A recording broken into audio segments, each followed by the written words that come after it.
Yeremia menyampaikan berita ini. Dan bagaimana dengan konteks kita hari ini? Kalau kita perhatikan, ya, analisa, amati semua pergerakan, baik di dalam negeri maupun di luar negeri, selalu keadaan tidak pasti, selalu tidak menentu keadaan sekarang ini. Dan kita selalu berdoa supaya segera selesai, supaya ada kepastian. Tapi saya mau katakan, nggak akan ada kepastian. Karena dunia akan terus bergelora. Dunia akan terus berkecamuk. Karena firman Tuhan sudah mengatakan itu. Lalu bagaimana kita? Siapkan diri dengan sebaik-baiknya. Ikuti saja apa maunya Tuhan. Apakah 70 tahun? Apakah 50 tahun? Apakah 30 tahun? Apakah 10 tahun? Kalau waktu itu menurut Tuhan yang terbaik bagi kita, maka kita harus tetap ikuti saja. Amin. Karena Tuhan yang memegang seluruh kendali dalam hidup ini. Tidak ada yang lepas dari kendali Tuhan. Tidak ada yang bebas dari pengetahuan Tuhan. Tuhan mengontrol semuanya itu.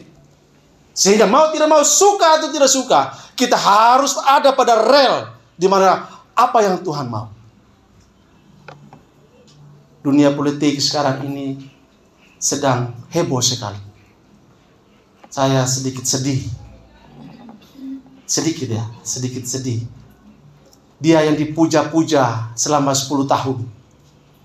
Sekarang dalam waktu tidak sampai 1 bulan, dihina, direndahkan, dibully, dan seterusnya. Saya mikir, apa yang salah dengan bangsa ini? Kebaikan yang sekian banyak dilakukan, hilang hanya kesalahan satu. Betul ya? Kadang-kadang kita juga memperlakukan Tuhan seperti itu. Kebaikan yang sekian lama Tuhan berikan bagi kita, hanya karena kesulitan satu saja, kita ngambek sama Tuhan. Betul nggak?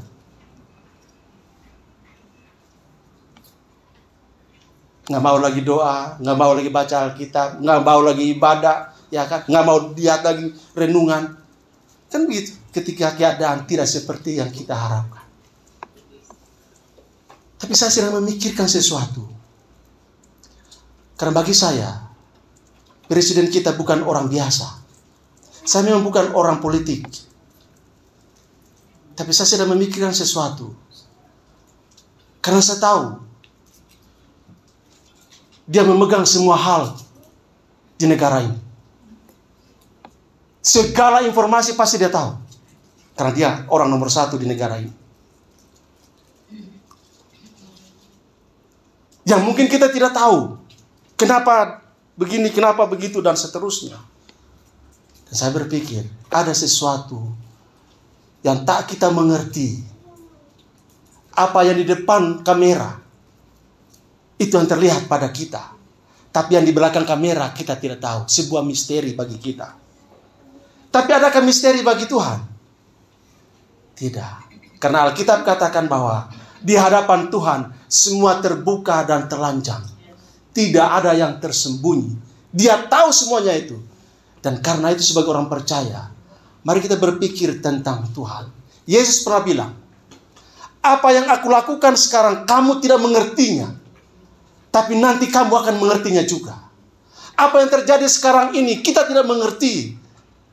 Jadi jangan ambil bagian untuk membuli presiden. Apalagi menghina, merendahkan. Jokowi gimana sih? Kok jadi bangun dinasti segala? Nggak usah. Tapi mari kita berpikir tentang Tuhan. Dia sudah mau 10 tahun memimpin negeri ini. Dan kita berkata sangat bagus. Kepuasan orang terhadap apa yang dilakukan 80% katanya. Tapi semuanya itu gugur. Hanya karena mungkin menurut kita ada yang tidak beres. Anaknya masuk ke sana, satu ke sana, ini ditinggalkan. Kan gitu. Tapi saya tidak melihat itu semua. Tapi saya hanya berpikir, ada sebuah misteri yang saya tidak tahu. Dan saya tahu Tuhan saya, Dia tahu misteri yang saya tidak tahu.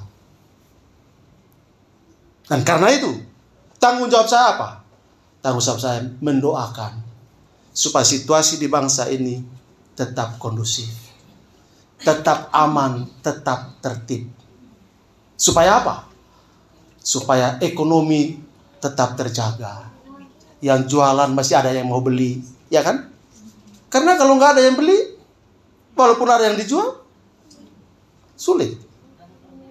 Gara-gara itu semua dolar naik. Siapa yang punya dolar di sini?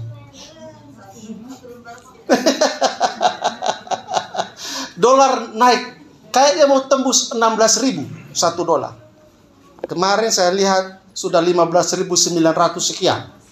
Dikit lagi jadi 16.000. Yang punya dolar cepat-cepatlah jual gitu ya. Nah, baru separuh kasih ke gereja. Kan gitu ya. Jadi Bapak Ibu, kita harus melihat bahwa memang bagi kita misteri, tapi bagi Tuhan Dia bilang 70 tahun baru aku pedulikan kamu, 70 tahun baru aku perhatikan kamu, 70 tahun baru aku bebaskan kamu. Walaupun itu sangat menderita, sangat sukar, tapi karena Tuhan yang janji, Dia tepati janjinya. Setelah 70 tahun Israel mengalami keadaan yang sukar, barulah Tuhan bebaskan Israel dari perbudakan bangsa Babel. Dan kita percaya bahwa dalam semua keadaan ini, yang sukar, yang sulit, yang menderita, yang susah ini, percayalah, apakah 10 tahun, 70 tahun, 80 tahun, 100 tahun sekalipun, janji Tuhan tetap ya dan amin. Dia akan datang memulihkan keadaan kita. Dia akan datang membawa kita ke tempat di mana Dia sudah sediakan bagi kita, dan kita akan bersenang bersama Dia selama-lamanya. Amin. Yang penting kita ikuti saja apa maunya Tuhan. Nah, untuk itu kita perlu memahami bagaimana rencana Tuhan dan memahaminya dengan pola pikir yang benar. Jangan sampai kita salah dalam merespon apa sih rencana Tuhan bagi hidup kita. Jemaat yang dikasihi oleh Tuhan Yesus Kristus, semenjak kita dalam rahim ibu kita, Tuhan sudah punya rencana. Dan rencana Tuhan itu rencana yang baik. Amin. Dalam kandungan, lahir, anak, remaja, pemuda, dewasa, nikah, kerja, tua, ada semua rencana Tuhan di dalamnya. Dan kalau kita masih ada hari ini, berarti ada rencana Tuhan yang belum tergenapi dalam kehidupan kita. Amin. Dan kita harus menemukan apa sih rencana Tuhan dalam hidup kita, dalam kesempatan yang ada. Kalau bekerja, bekerjalah dengan sebaik-baiknya. Kalau berbisnis, berbisnislah dengan sebaik-baiknya. Kalau melayani, melayanilah dengan sebaik-baiknya. Kan gitu. Sebagai ibu rumah tangga, jadilah ibu rumah tangga yang sebaik-baiknya. Sebagai suami, jadilah suami yang sebaik-baiknya. Sebagai anak, jadilah anak yang sebaik-baiknya. Karena memang itu yang Tuhan inginkan dari kita. Jadi, kalau Tuhan masih izinkan kita ada sampai hari ini, itu artinya rencana Tuhan belum selesai dengan kita. Amin. Ya, kemarin sedikit kesaksian saja. Saya dan Pak Bambang kami ke kantor PGRI. Ada urusan kami di sana. Lalu selesai kami urusan, keluar kami pas jam 12 kurang. Makan di mana kita? Pak Bambang kan orang Manado. Kita cari tempat makan Manado dulu. Ya kan, walaupun saya tahu itu pedas. Karena perut saya sedikit bermasalah kalau terlalu pedas. Gitu kan. Tapi kami jalan. Ingat GPIB Immanuel. Tapi waktu itu katanya di situ nggak ada, pindah dia tempat. Gak apa-apa, kita parkir aja. Ada di seberang jalan itu tempat makan Manado. Oh iya, saya kan nggak terlalu tahu. Datang kami ke sana. Sampai di GPIB, ternyata sudah buka. Mana Pak Monas ya? Pak Monas, nanti kita ke sana Pak Monas. Sudah buka di situ rumah makan Manado. Sudah kami pesan lah, makanlah kami kan. Lalu ada satu bapak duduk di satu meja, dia sendiri.